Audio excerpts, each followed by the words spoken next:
What's up, mga kaulirang ina kong tunay? Ayan, good morning nga daw mga mare, sabi ng manok.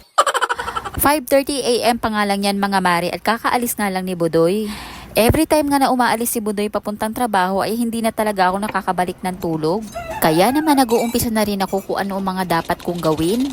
Pero syempre, bago natin umpisa ng panibagong trabaho, kailangan ay full tank nga din muna ako. May natira nga kaming konting kanin at ulam kagabi kaya ininit ko na muna at yan na lang nga muna ang kakainin ko. Pagpasensyahan nyo na nga din mga mari at kung napapalaki nga ang subo ko. Magdamag kasing may baby na nagme-milk sa akin kaya talaga naman pagdating ng ganyang oras ay gutom na gutom talaga ako.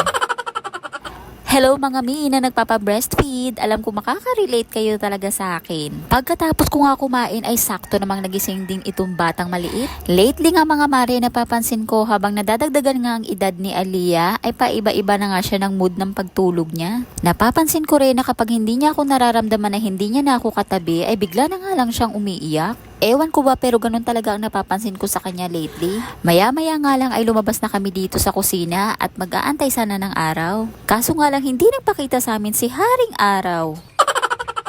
Nang mga oras nga din niya mga mare ay may nakasalang na nga akong sinaing. Kumatok na nga kasi sa akin si Lola at naghahanap na nga ng kanin. Sakto din naman ay binigyan naman ako ni Mama ng ulam kaya ito na nga lang ipapaulam ko kay Lola dahil gusto niya rin naman to. Sa baunan ko na nga lang nilalagay ang pagkain ni Lola. Paano ba naman kasi ay lagi siyang nakakabasag ng plato. Kaya naman sabi niya kapag bibigyan ko daw siya ng ulam ay ilagay na nga lang daw sa baunan. Baka daw kasi maubos sa mga plato namin kakabasag niya. Pagkatapos mga mari ay si Ate Abby naman ang nilutuan ko. Ito nga ang paborito niyang itlog at corned beef na nga lang ipapakain ko sa kanyang almusal. Alam niyo ba mga mari na talagang sobrang proud ako sa sarili ko kasi noon yung akala kong hindi ko kaya ay talagang nagagawa ko.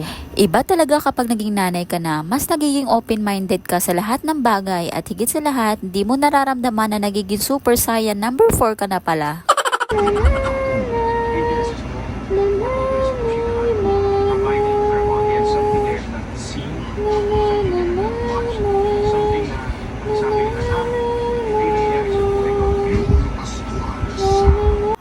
O diba?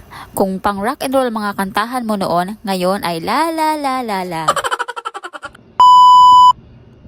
At syempre, bago nga matapos ang video na ito mga mare ay may isi-share nga lang ako sa inyo. Sobrang nagagandahan nga ako sa baby suit romper na ito. Dahil nga mainit ang panahon ay nakakahiligan ko talagang bilhan si Aliyah ng ganitong klaseng baby romper. Malambot nga ang tela nito mga mare at breathable pa, kaya naman hindi magiging irritated si baby kapag sinuot niya nga ito.